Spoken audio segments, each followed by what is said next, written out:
Bonjour et bienvenue dans cette vidéo dans laquelle nous allons découvrir pourquoi il est si difficile d'être autodiscipliné.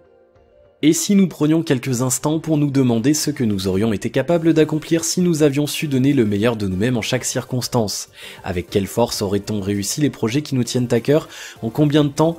Où en serions-nous dans notre vie actuelle si nous avions toujours su nous surpasser? Si de nombreux films et ouvrages s'amusent à montrer à l'homme à quel point il n'utilise pas ses pleines potentialités, l'autodiscipline tente à corriger nos traits de personnalité qui nous limitent nous-mêmes dans notre réalisation, que ce soit de manière consciente ou non. Quelle que soit la nature de vos projets, une chose est certaine, vous n'atteindrez le succès qu'en prenant le contrôle sur votre état d'esprit et en faisant preuve d'une volonté et d'une motivation sans faille. Mais sachez-le, ces dernières ne sont pas illimitées, il faut apprendre à les stimuler et à les conserver, apportant de nombreux bienfaits, et ce aussi bien dans la vie personnelle que professionnelle, pour son développement personnel ou encore dans ses relations sociales et intimes. L'autodiscipline n'est pourtant pas toujours aussi simple à suivre et moins encore à respecter. Juste avant de plonger dans le vif du sujet de cette vidéo, assurez-vous de vous abonner à la chaîne et n'oubliez pas de télécharger votre livre offert pour changer de vie maintenant en cliquant sur le lien dans la description située sous la vidéo. L'autodiscipline, mieux la comprendre pour mieux l'utiliser. On pourrait définir l'autodiscipline comme la capacité à se pousser à agir, à réaliser des actes, et ce, quel que soit votre état émotionnel.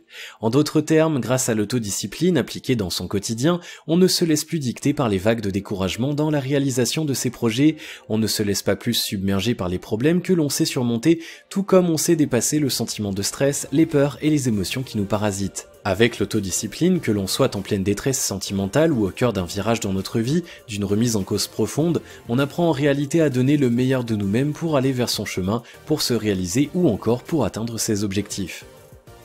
De plus en plus mentionnée au cœur du développement personnel, l'autodiscipline est en réalité utilisée depuis de très nombreuses années par l'homme qui apprend à se servir de ses instincts cérébraux, tels que la volonté, le courage, la détermination et l'évolution, pour réussir tout ce qu'il entreprend.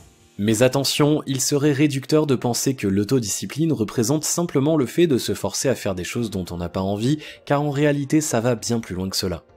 L'autodiscipline nous amène, à la suite d'un questionnement personnel, à mettre en place des comportements auto-imposés en vue qu'ils deviennent de réelles habitudes.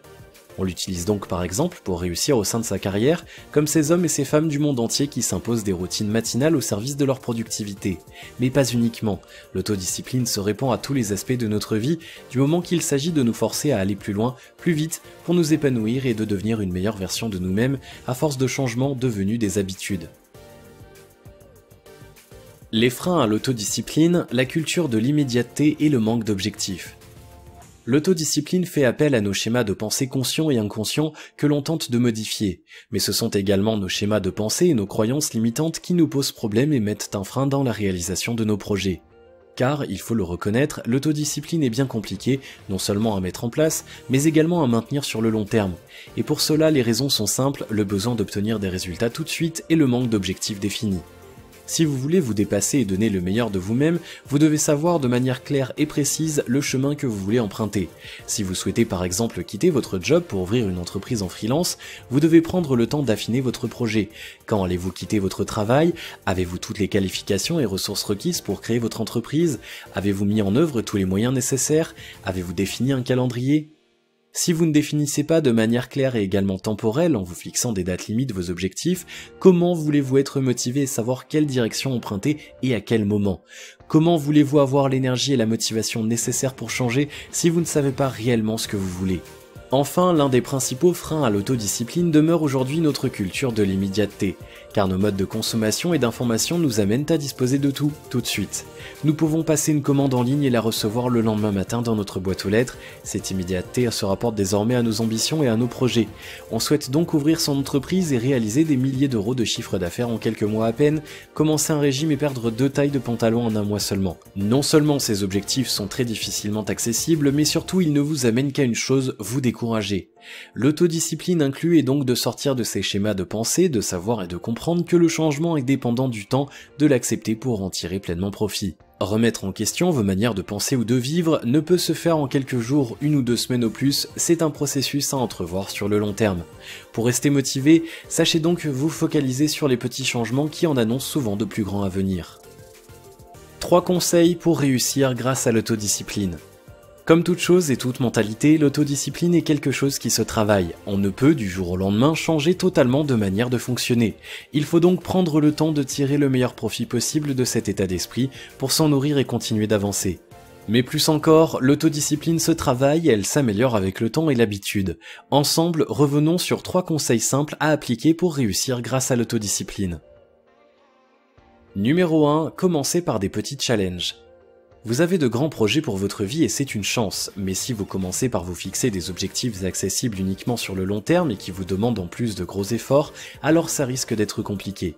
Pour bien s'initier aux bienfaits de l'autodiscipline, il est conseillé de commencer par procéder à de petits challenges tout en restant dans sa zone de confort. On peut par exemple commencer à régler son réveil 30 minutes plus tôt chaque matin et instaurer l'habitude de modifier son comportement avant d'aller au travail. Ce petit changement, facilement accessible, vous aidera à rester motivé pour en atteindre d'autres à l'avenir. Plus encore, il vous permettra de mieux comprendre en l'expérimentant le fonctionnement de l'autodiscipline. Numéro 2. Développer un planning de travail et des objectifs. Le meilleur moyen pour être autodiscipliné, c'est de se fondre dans un cadre et donc de se plier à un planning de travail. En fonction des objectifs que vous souhaitez atteindre, des changements que vous souhaitez opérer dans votre quotidien, prenez le temps de définir un planning. Cela passe par l'estimation des dates limites auxquelles vous devez avoir réussi une ou plusieurs étapes, mais pas uniquement. Pour rester motivé et réussir à donner le meilleur de vous-même dans toutes les circonstances, prenez également le temps de noter les efforts et les résultats obtenus. En réalité, plutôt que les longs schémas de pensée et les objectifs que vous vous fixez le soir en vous endormant, il est essentiel de les poser noir sur blanc avec un planning défini sur le mois, la semaine et parfois même l'année entière. De cette manière, lorsque vous vous sentirez découragé, vous pourrez observer de manière concrète les évolutions auxquelles vous avez procédé, une astuce infaillible contre les baisses de morale. Numéro 3. Insuffler une notion de plaisir dans les corvées. Enfin, le plus dur dans l'autodiscipline, c'est probablement de réussir à prendre du plaisir lorsque l'on insuffle différents changements. Si vous souhaitez par exemple apprendre à être plus productif et donc modifier vos habitudes matinales, forcément ce ne sera pas avec un grand plaisir que vous modifierez l'heure sur votre réveil. Pareil, si vous avez de lourdes tâches à réaliser au travail, ce ne sera pas forcément avec le sourire que vous commencerez votre mission, n'est-ce pas ? Le secret de la réussite dans l'autodiscipline, c'est donc aussi de réussir à prendre du plaisir dans ses nouvelles habitudes, et pour cela, il y a une multitude d'astuces. Prévoir de s'offrir un cadeau, une récompense à l'atteinte d'un objectif intermédiaire, insuffler de nouvelles habitudes bien-être dans le travail, faites preuve d'imagination, vous n'en serez que plus efficace encore. Si vous avez aimé cette vidéo, merci de liker, partager, commenter et surtout de vous abonner à la chaîne. Et vous êtes également libre de recevoir le nouveau livre 7 secrets pour changer de vie maintenant en cliquant sur le lien situé dans la description en dessous de la vidéo et on se retrouve très vite pour une prochaine vidéo.